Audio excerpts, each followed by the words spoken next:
కావాలనే మీ కలను నెరవేర్చుకోండి. సంప్రదించండి హెగ్డే ఫెర్టిలిటీ, హైదరాబాద్, తెలంగాణ.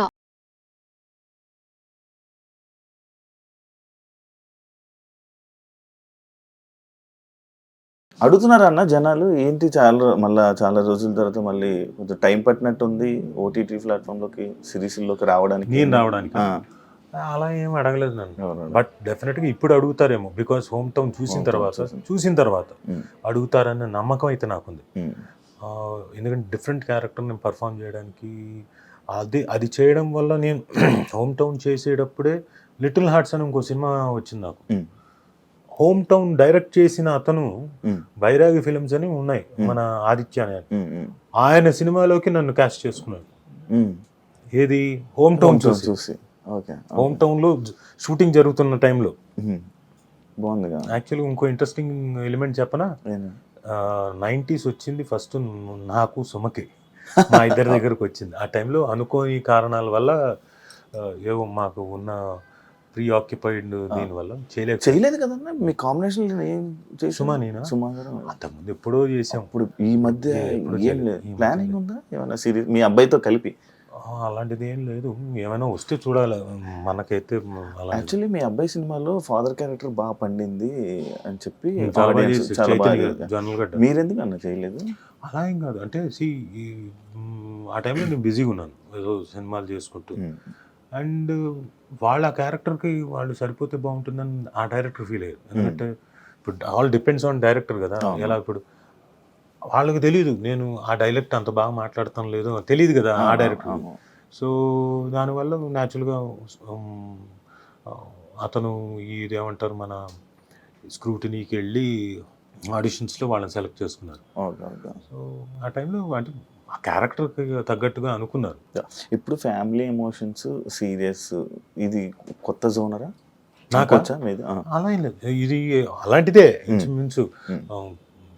ఒక family, middle class family, lower middle class family ఇంకా చెప్పాలంటే వాళ్ళకుండే చిన్న చిన్న ఆనందాలు, చిన్నవి కాదు పెద్ద కష్టాన్ని ఎలా సాల్వ్ చేసుకున్నారు, ఎలా బాధపడ్డారు, ఎలా దాన్ని సాల్వ్ చేసుకున్నారు, ఎలా ఉన్న దాంట్లో ఆనందంగా బ్రతికారు, ఎలా పెద్ద పెద్ద డ్రీమ్స్ ఉంటాయి, ఆ పెద్ద పెద్ద డ్రీమ్స్ ని సాధించడం కోసం తల్లిదండ్రులు ఎలా కష్టపడతారు పిల్లల కోసం, అల్టిమేట్ గా అది తీరుతాయా లేదా, ఆ డ్రీమ్స్ తీరుతాయా లేదా తల్లిదండ్రులకి.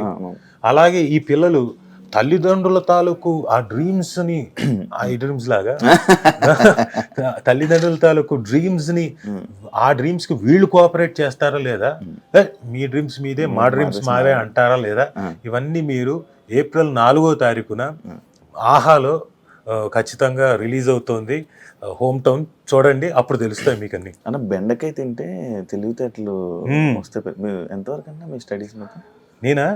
నేను BA theatre arts, MA theatre arts. బెండకాయ తినడం వల్ల అది నేను బెండకాయ తిన్నా తినకపోయినా అదే ఇన్ఎవిటబుల్గా నేను డిస్టింక్షన్లో పాస్ అవుతా ఆ సబ్జెక్టులు. మిగతా సబ్జెక్టులు అయితే నేను పాస్ అయ్యేవాడిని కాదు. ఎందుకంటే ఇంటర్ 10th అయిపోయింది, 10th ముక్కి మూలిగి ఫస్ట్ క్లాస్లో పాస్ అయిపోయాను. తర్వాత ఇంటర్మీడియట్ అది నేను తీసుకున్నదే సిఈసి గ్రూప్.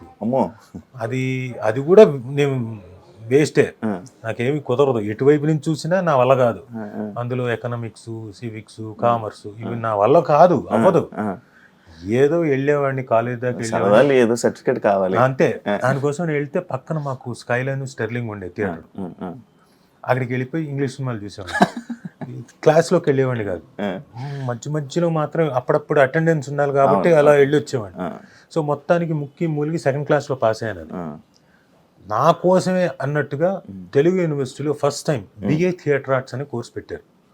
అంటే మామూలు ఎలాగైతే బిఏ ఉంటుందో అలాగే బిఏ థియేటర్ ఆర్ట్స్, థియేటర్కి సంబంధించి అంటే యాక్టింగ్, థియేటర్, దీనికి సంబంధించి దాంట్లో డిస్టింక్షన్. నాకు తెలిసిన సబ్జెక్ట్ కదా, నేను చిన్నప్పటి నుంచి అందులో కోరుకున్నది పుట్టి పెరిగింది, నేను అలవోకగా ఆడుకుంటూ తిరిగింది. సో కాబట్టి అందులో డిస్టింక్షన్లో, పైగా నాకు స్కాలర్షిప్, ఆ 3 ఏళ్ళు బిఏ అయిపోయింది. ఆ తర్వాత మళ్ళీ ఎంఏ థియేటర్ ఆర్ట్స్ జాయిన్ అయ్యాను, అది కూడా నాకు డిస్టింక్షను. తర్వాత అయితే జాయిన్ అయ్యేటప్పుడు ఆ తర్వాత మళ్ళీ నేను ఫస్ట్ క్లాస్లోనే పాస్ అయ్యాను, డిస్టింక్షన్లో మంచి పర్సంటేజ్ వచ్చింది. నాకన్నా ఒక ఇద్దరు ఉన్నారు, సతీష్ను రామ్మోహన్ హొలిగొండి అని. వాళ్ళిద్దరూ నాకన్నా మంచి థియరీలో అవన్నీ బాగా రాసేవాళ్ళు. వాళ్ళకి ఎక్కువ మార్కులు వచ్చాయి. సో ఈ రెండిట్లో నా సబ్జెక్ట్ మీ సబ్జెక్ట్. బెండకాయ అమ్మ నమ్ముతారా అన్న? అది తెలియదు. చిన్నప్పుడు అనేవాళ్ళు. అంటే మీ పిల్లలకి పెట్టారా? ఓ బోల్డంతా. మా అమ్మాయి అయితే బెండకాయ లేకపోతే తిందో. అది ఒక పెద్ద ఏంటంటే, నేను ప్రతిరోజు రోజు విడిచి రోజైనా కానీ దొండకాయ బెండకాయ, దొండకాయ బెండకాయ, బెండకాయ ఫ్రై, దొండకాయ ఫ్రై, దొండకాయ ఫ్రై, బెండకాయ ఫ్రై. నేను రోజు అరే మిగతా ఏం లేవా, ఉన్నాయి కదా, నేను అది మార్చు ఇది మార్చను లేదు, మనసుకి ఇది ఇష్టం కాబట్టి ఇది సరే. కానీ నాన్ వెజ్ తింటారా? ఎందుకు తింటాం. అదే ఎక్కువ బెండకాయ దొండకాయ కనబడింది, చికెన్ అట్లే కనబడలేదు. అంటే తను తిందు, పాప తిందు. దానికి ఎప్పుడు ఒకసారి 3 ఉంటే ఏదైనా ఉంటే తింటుంది, మాక్సిమం తిందు. అన్న ఈ సిరీస్ ఓకే చేయడానికి రీజన్ ఏమన్నా బలమైన కారణం? చెప్తున్నాగా కథ ఫస్ట్ కథ నచ్చి దాంట్లోకి ఓకే.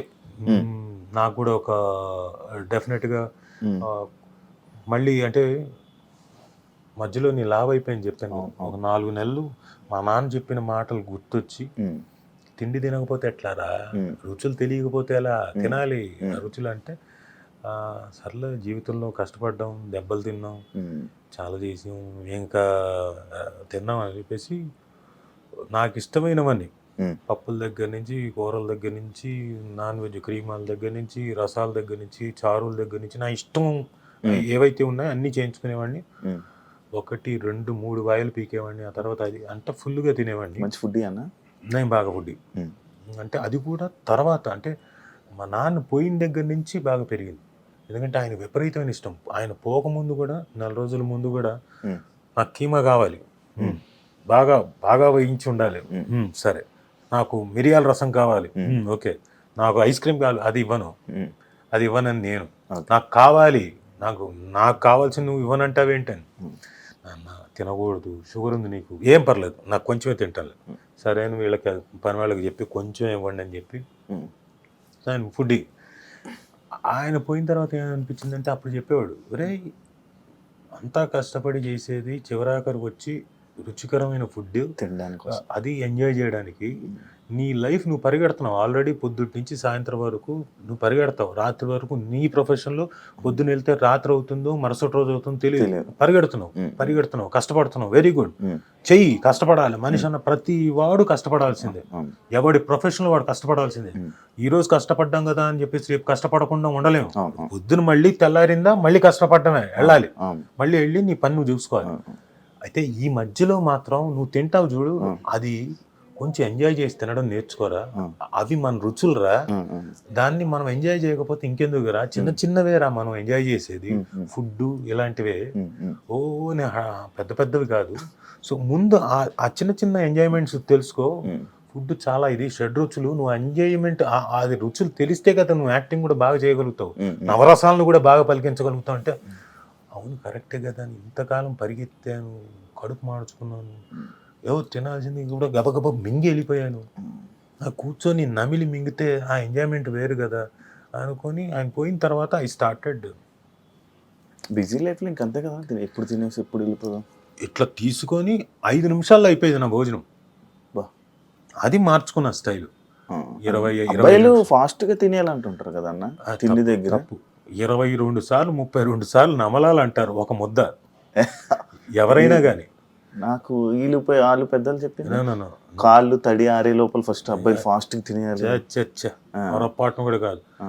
మనం అంటే యంగ్స్టర్స్ ఉంటే లోపల మంచి జీర్ణశక్తి ఉంటుంది కాబట్టి పర్లేదు, వాళ్ళు తిన్నా ఓకే, ఫాస్ట్గా తిన్నా ఓకే. బట్ యూజువల్గా ఏం చెప్తారంటే నెమ్మదిగా నమిలి తినాలి. నమిలి మింగితే లోపలికి వెళ్ళిన తర్వాత జీర్ణశక్తి బాగా ఉండి బాగా డైజెస్ట్ అయ్యి ఒంటికి పట్టాల్సింది పడుతుంది, అవసరం లేని ఎక్స్క్రీట్ అయిపోతుంది. So any time you should have your time. ఎందుకు గంట సేపు బ్రేక్ ఇస్తారు? గంట బ్రేక్ అనేది దేనికి? 10 నిమిషాలు అనొచ్చుగా, గంట ఎందుకు ఇచ్చారు మరి మధ్యాహ్నం గంట సేపు అని? ఆ గంటలో మీరు at least you should take your 30 minutes time for eating. అది కూడా ఎలా, ఆ రుచుల్ని ఎంజాయ్ చేయకపోతే ఇంకెందుకు? ఏం తిన్నావురా, ఏం రుచి, అది ఏం రుచి, అది కారమా లేకపోతే పులుపా అనుకుంటూ డౌట్లు వస్తేలా. తిన్నది ఎంజాయ్ చేయాలి, లాలాజలం మీకు నోరు ఊరాలి, మీరు తినేటప్పుడు మీరు అది ఆస్వాదించాలి. సో ఇవన్నీ గుర్తుకొచ్చి నేను నా టైంలో ఫుల్గా ఒక 4 నెలలు ఫుల్గా తిన్నాను. నైట్ టైం ఐస్ క్రీమ్లు కానివ్వండి, నా స్వీట్లు, ఎవ్రీడే స్వీట్లు 1/2 kg తినేవాడు. స్వీట్ పిచ్చా అన్న మీకు? స్వీట్ అంటే స్వీట్ క్రేవింగ్స్ ఉండేది, బట్ ఆ టైంలో మాత్రం 1/2 kg తినేవాడు. నైట్ మాత్రం నైట్ 1/2 kg. అలాగే ఐస్ క్రీమ్ తిన్నప్పుడు ఏం చేసేవాడిని అంటే 750 ml, అంటే దాదాపుగా పావు లీటర్, అంటే కేజీకి పావు కేజీ తక్కువ అలా తినేవాడిని. దాంతో ఏమైపోయానంటే 4 నెలలు 5 నెలల స్పాన్లోనే బాగా లావ్ అయిపోయాను, నాకు తెలియకుండా లావ్ అయిపోయాను. షుగర్స్ కదన్న ఫుల్. ఇప్పుడు సన్నగా అవుతున్నాం మళ్ళీ కష్టపడి కడుపు మార్చుకొని. కానీ అలా అని చెప్పేసి రుచుల్ని మిస్ అవ్వట్లేదు, ఆ రుచుల్ని ఎంజాయ్ చేస్తూనే కొంచెం ఎంజాయ్ చేస్తూనే అలా కోట శ్రీనివాసరావు గారు లాగా కోడి ఎక్కడ పెట్టుకొని అట్లా కొంచెం దాన్ని ఆ రుచిని మళ్ళీ ఆస్వాదిస్తూ తింటున్నా.